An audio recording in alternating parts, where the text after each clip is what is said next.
뭐 부활 팔부라고 뭐 특별한 뭐 일이 있겠습니까? 누누이 말씀드립니다만은 특별한 일은 일어나지 않습니다. 단 제일 좋은 거는 부활 3종 기도가 짧다, 그 좋다, 그 생각을 합니다. 그래서 주일 미사, 교정 미사 끝나고 그거 얼마 안 되는 거지만 그게 성모성하고 이게 이제 빠지니까 굉장히 또 빨리 할 수 있게 된 것 같아요. 확 주는 것 같아요. 또 기분이 굉장히 또 느낌상 산뜻하고 단순해진 것 같습니다. 뭐 그렇습니다. 그런 소소한 거 느끼면서 발견하면서 사는 거죠. 저는 이제 다음날 너무 좋았습니다. 월요일날. 월요일날 새벽 인사하고 혼자 널브러져서 너무 좋았습니다. 그래서 끝나고 그냥 늦게까지 새벽 인사 끝나고 와서 좀 이렇게 정리하고 좀 늦게까지 잤어요. 그래서 너무 좋았고 부활의 기쁨은 거기에 있는 것 같습니다. 빡세게 치르고 다음날 널브러진 거, 그게 부활의 기쁨인 것 같습니다. 그게 이제 부활이라는 게 그런 것 같아요. 어떤 거를 회복시켜주고 재생하고 쉼을 통해서 충전시켜주는 것이 부활이 주는 의미인 것 같아요. 그러니까 쭉 예수님의 공생활부터 시작해서 십자가 여정까지 간 다음에 십자가에 못 박히시는 그때 신앙인으로서 어쨌든 그 신앙 주기에 있다는 것 자체가 신앙의 피로도가 적지 않은 것 같습니다. 그래도 무거운 전례가 하여튼 긴 전례를 마치고 그 다음에 얻게 되는 부활이라고 하는 그 주기는 우리가 뭐 특별한 걸 뭘 하지 않더라도 주기가 두는 무거움에서 좀 바뀌게 되는 분위기를 제공해 주는 것 같아요. 그래서 그 자체가 어떤 거를 좀 쉬게 하고 다시 뭔가를 해봐야지라고 하는 재생의 은총, 이거를 이제 주는 것이 부활 시기인 것 같습니다. 그런 의미에서 우리가 또 말씀을 갖고 또 산뜻하게 미사를 잘 봉헌하시면 좋겠습니다. 저는 오늘 이 복음을 좀 읽으면서 다시 한번 미사의 전례에 대해서, 구조에 대해서 생각을 해봤습니다. 미사는 크게 우리가 말씀 전례가 있고 성찬 전례로 나누게 되잖아요. 시작 예식이 있고 말씀의 전례가 시작이 되고 강론까지가 말씀의 전례라고 보고 강론 이후부터 시작되는 게 성찬의 전례이고 그 다음에 마침 예식을 하면서 저희가 가죠. 그러니까 시작과 마침은 좀 이렇게 빼놓고 말씀 전례와 성찬 전례라고 하는 큰 두 부분으로 이루어지고 있습니다. 그럼 이제 말씀 전례가 먼저냐, 성찬 전례가 먼저냐, 이렇게 한번 생각을 해보면은 우선 저희로서는 성체 성사가 가장 그 신앙생활의 정점이고 모든 이 힘이 흘러나오는 원천이 성체 성사다 이렇게 얘기하고 있기 때문에 그 중요도를 조금 이 성체 성사에 조금 더 줄 수 있는 것 같습니다. 근데 이제 이 성체 성사가 그러면 굉장히 중요한데 성체 성사가 잘 이루어지기 위해서는 그럼 어떻게 해야 되느냐라는 이제 준비, 고해 성사도 있고 뭐 여러 가지 준비도 있지만 특별히 말씀 전례가 먼저 잘 이루어질 때 성체 성사에 대한 그 부분은 자연스럽게 따라올 수 있게 되는 것 같아요. 근데 이제 말씀 전례가 그만큼 중요해요. 그래서 집에서 미사에 오시기 전에 말씀 전례를 어떻게 준비하고 오시느냐가 미사의 굉장히 질을 크게 좌우하고 할 수 있습니다. 이제 주일날 이제 저도 밑에서 이렇게 좀 일을 보고 교정 미사, 저녁 미사 시작하고 나서 한 10분, 한 15분, 20분 요 사이에 들어갈 때가 있어요. 그럼 그때도 신자분들이 오세요. 근데 어떤 분은 사닥 막 뛰고 막 이런 분이 늦었으니까 그런 분이 계신 반면에 어떤 분은 분명히 7시 미사인데 굉장히 느긋하게 이렇게 걸어오시면서 저를 봐도 본체 만차고 그냥 쑥 지나가세요. 그럼 저도 이렇게 보다가 먼저 인사를 할까 하다가도 본체 만체하니까 저도 좀 뭐 그렇지 않아요. 저도 그럼 본체 만체하고 이렇게 서로 지나가요. 이렇게. 예, 뭐. 근데 그 시간 이렇게 보면은 이게 지금 강론이 시작되거나 이제 끝날 즈음 되거든요. 근데 그렇게 느긋하게 가시고 이렇게 가시더라고요. 근데 그렇게 와서 분명히 그때라도 올 수밖에 없는 상황이 분명히 있으신 분이 계실 거예요. 그분 계시고 그런 분들 계시고. 근데 반면에 습관적으로 지각하시는 분들이 계시잖아요. 누가 이제 이 신앙생활이라는 것이 어떤 제재가 있고 페널티가 뭐 눈에 보게 가는 게 아니라 자기 자유로운 동의 하에 이루어지는 거기 때문에 늦게 왔는데 별일이 안 일어나면 늦게 와서 미사했는데 별로 벌도 없고 그냥 뭐 일상생활에 지장 없네라고 하면은 늦게 와서 참여하는 거 의의를 두면서 가는 경우들이 마음적으로 있어요. 근데 이제 그렇게 오시죠. 그럼 이제 말씀 전례가 이 독서를 읽고 복음 말씀을 듣고 이제 강론을 듣고 이렇게 이루어지게 되는데 그때는 다 넘어가게 되고 그냥 오시고 짧은 시간 안에 성체만 모시고 이제 가시게 되죠. 그래도 그렇게 하겠다라고 오시는 분들에 대해서는 뭐 모르겠습니다만 그게 준비가 잘 돼서 올 리가 만무하다 이렇게 좀 판단이 됩니다. 그렇기 때문에 미사에 올 때는 말씀 전례가 잘 준비가 어느 정도 돼야지만이 성체 성사에서 얻게 되는 그 은총이 크게 될 수 있다. 그래서 말씀 전례 잘 준비하고 오시면은 좋겠습니다. 그러니까 성체 성사를 위한 성체를 모시기 위한 일종의 좀 마사지로 이런 거 잘 풀어놓고 이런 걸로서 우리가 이 말씀 전례를 잘 준비를 해야 되는 것 같아요. 왜 이 말씀 드렸냐면 오늘 이 엠마오로 가는 제자와 함께 동행하신 예수님의 이 복음 본문을 통해서 우리가 그거를 볼 수 있는 것 같아서 다시 한번 되새기는 차원에서 말씀드립니다. 오늘 이제 루카복음 24장 13절부터 35절의 말씀을 좀 보시면은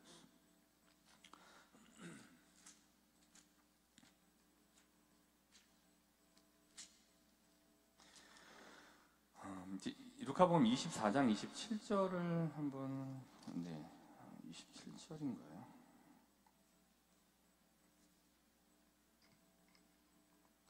네, 27절을 보시면 어떻게 되냐면은 그러니까 예수님께서 이제 그들과 함께 동행을 하시잖아요. 동행을 하러 가시면서 이러저러한 말을 주고받죠. 근데 저는 이제 요거 자체도 일단은 말씀 전례인 것 같아요. 동행을 하시면서 이제 저희가 이제 뭐 일독서나 뭐 복음 말씀 읽고 오시는데 그때 이거 자체가 거기에 포함되는 것 같아요. 동행하신다, 그 말을 건네신다라는 게 말씀 전례 한 부분으로 생각이 되면은 성경을 읽는 것 자체는 말씀 건네시는 거고 우리가 말을 거는 거고 이런 거잖아. 이 읽는다는 것 자체가 왜 그러셨어요? 말을 걷죠. 그럼 이렇게 해서 이렇게 하셨나 본데 라고 하는 어떤 개인적인 응답, 이게 이제 말씀을 주고받는 일종의 말씀 전례 한 부분인 것 같아요. 그러면서 이제 24장 27절을 보시면은 그리고 이어서 모세와 모든 예언자로부터 시작하여 성경 전체에 걸쳐 당신에 관한 기록들을 그들에게 설명해 주셨다. 이제 이 부분까지는 일종의 좀 강론의 그까지 속해가 된 것 같아요. 예수님께서 무슨 일이세요? 라고 했더니 아니 이 며칠 동안 예루살렘에서 일어난 일을 모르는 건 당신밖에 없을 거예요. 이러이러한 일이 있었죠? 라고 하면서 쭉 예수님과 그랬구나 이야기를 주고받다가 예수님께서 그 이야기를 듣고 27절에 성경 전체에 대해서 그들에게 설명해 주셨다. 이 부분은 말씀 전례 제1독서 읽고 복음 읽고 강론까지 이어지는 부분이라고 저희가 볼 수 있는 것 같아요. 물론 그렇게 다들 알고 계실 거고요. 근데 이제 29절이 조금 저는 인상적이었습니다. 그러니까 이게 좀 필요한 것 같아요. 이 부분이 뭐냐면은 그들이 찾아가던 마을에 가까이 이르렀을 때 예수님께서는 더 멀리 가려고 하시는 듯 하였다. 그러자 그들은 저희와 함께 묵으십시오. 저녁 때가 되어가고 날도 이미 저물었습니다 하고 그분을 붙들었다. 근데 그분을 붙들었다. 전 이게 좀 굉장히 인상적이었는데요. 여러 가지 있었지만 얼마나 이렇게 풀어주는 게 재미있었으면 조금 더 이따가 좀 밥 먹으면서 얘기 좀 하고 가. 이 얘기인 거잖아요. 여러분 저는 이해 들었어요. 그러니까 이제 이거는 저희들의 노력이 좀 필요한 것 같아요. 그러니까 사제들이 이제 이거 읽고 이 말씀을 참 재미있게 풀어내야 말씀 전례에 대한 이 이해도나 말씀 전례에 대한 질이 높아지고 이게 좀 재미있게 되는 거겠죠. 그때 강론 너무 길어야 하지 않고 좀만 더 해주세요. 좀만 더 하지 왜 안 해? 막 이런 말씀을 들어야 미사 올 때 재미있게 되는 요거는 이제 제 몫인 것 같고 제가 더 열심히 해야 된다는 생각이 들었고 이게 이제 말씀 전례 요 부분이 있었고요. 근데 그거를 빼더라도 본인이 성경 말씀을 읽음으로써 발견되는 그 재미가 굉장히 큰 거예요. 그게 크죠. 그리고 미사에 가서 읽고 강론을 또 들었더니 동의하는 부분들이 있고 내가 생각했던 거랑 비슷한 맥락이네 라고 하는 그런 재미들이 이제 재미를 발견하는 거죠. 그건 이제 개인적으로도 준비하는 영역에서 얻을 수 있게 되는 거라고 보여집니다. 그래서 말씀 전례 준비를 잘 하고 오시면 그게 강론하고 또 잘 궁합이 맞아서 매치가 되면은 너무너무 재미있는 부분이 되죠. 그래서 적고 누구한테 이야기해주고도 하는 그런 이제 이 부분이 생기게 되는 거죠. 그 다음에 이제 24장 31절을 보시면은 뭐 이렇게 이제 그래서 그것 이야기를 듣고 식탁에 앉고 나서 30절에 보시면은 빵을 들고 찬미를 드리신당 그것을 떼어 그들에게 나누어 주셨다. 그러자 그들의 눈이 열려 예수님을 알아보았다.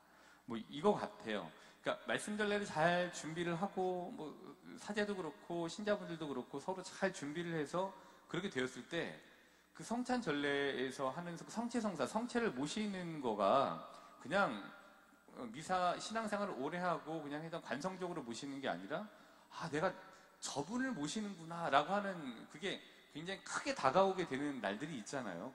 그거죠. 그러니까 내가 어떻게 준비를 하냐에 따라서 그 똑같은 성체를 모시지만 거기에 따라서 받는 은총이 분명히 다르게 되는 것. 그게 이제 이 부분인 것 같아요. 그래서 그들이 눈이 열려서 예수님을 알아본 거죠. 우리도 성체를 모시고 내가 이렇게 준비를 했습니다. 고해성사도 받고 집에서 말씀 전례를 위해서 굉장히 좀 읽고 왔고 좀 나름대로 이렇게 생각을 해봤고 적어도 한 번 정도는 한번 읽어봤다. 뭐 이런 거 가지고 미사에 오셔서 준비를 하시고 참여하신 다음에 성체를 모시실 때에 그거는 이제 개인에 따라 굉장히 은총의 효력이 달라지게 되는 거죠. 그래서 32절에 보시면은 길에서 우리에게 말씀하실 때나 성경을 풀이해 주실 때 속에서 우리의 마음이 타오르지 않았던가 라고 하면서 그들의 뜨거움을 이제 표현하고 있습니다.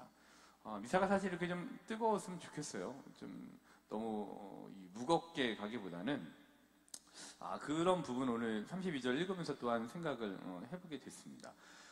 말씀 전례가 잘 준비가 됐을 때 성체성사 그대로 잘 준비될 수 있습니다. 그래서 말씀 전례가 잘 준비가 됐을 때 성체성사에서 성체를 통해서 받게 되는 은총이 남들과 다를 겁니다. 미사라는 게 그렇잖아요.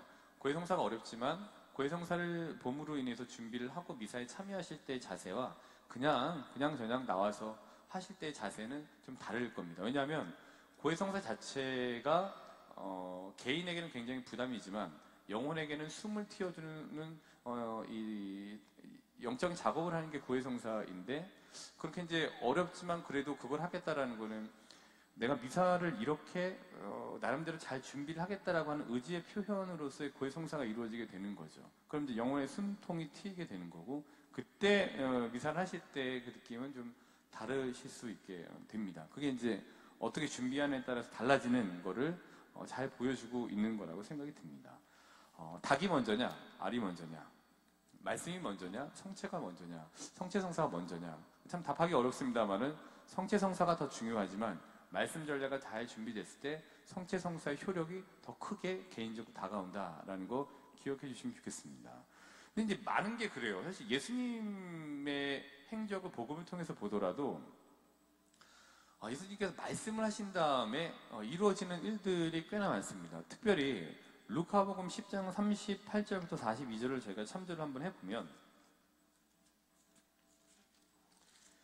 여기 이제 마르타와 마리아를 방문하신 예수님의 모습 나옵니다.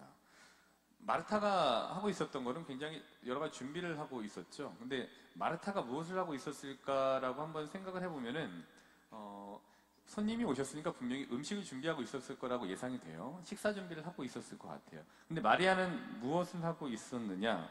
39절에 보면은 마르타에게는 마리아라고 하는 동생이 있었는데 마리아는 주님의 발치에 앉아 그분의 말씀을 듣고 있었다. 저는 이게 그럼 예수님하고 같이 말씀 전례를 하고 있었나 보네라고 생각이 좀 들었습니다. 그러니까 물론 이제 마르타는 좀 조금 꾸짖음을 들었기 때문에 조금 그럴 수 있는데 그러면은 마리아하고 마르타하고 이렇게 예수님하고 밥을 먹었을 때 누가 더 밥맛이 좋았을까요?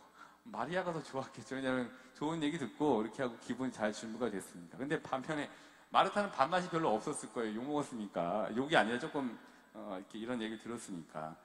그래서 이게 그런 것 같아요. 39절에 그분의 말씀을 듣고 있었다. 말씀의 전례. 그리고 식사가 분명히 이어졌을 텐데 그분의 말씀을 잘 듣고 말씀 전례를 잘한 마리아가 분명히 예수님과 함께 식사를 했을 때 훨씬 더 좋은 밥맛을 가지고 예수님과 뭔가 식사를 했겠다라는 생각이 듭니다. 말씀 전례를 잘 한다라는 거는 이런 것 같아요. 그래서 우리 미사 준비는 어떠한가 한번 돌아보시면 좋겠습니다. 오늘 이제 미사를 준비하는 우리는 과연 말씀 전례를 어떻게 준비하고 오는지에 대해서 한번 돌아봐야 될 것 같습니다. 다들 잘 하고 계시다고 저는 그렇게 생각이 듭니다. 그러나 보석으로 미사를 내줬고 그다음에 미사에 와야 되니까 미사하러 출발하기 전까지 리모컨을 놓지 못하고 인터넷에서 쇼츠를 보면서 마지못해 오는 미사는 그렇게 즐겁지 못할 겁니다. 올 때 잘 준비하고 오시는 게 좋죠. 그러니까 적어도 미사를 오기 전에 그날의 말씀에 대해서는 가급적이면 3번 이상은 읽고 오실 수 있도록 준비하시면 좋겠습니다. 근데 물론 3번을 어떻게 읽냐라고 말씀을 하실 텐데 그렇습니다. 근데 3번이라고 말한 것은 3이라는 숫자가 기억하기 좋으실 것 같고 3번을 강조했을 때 적어도 1번 정도는 보려고 하는 마음이 생기실 것 같아서 5번이라고 하지 않고 3번이라고 한 겁니다. 그래서 한번 읽고 오셨으면 좋겠습니다.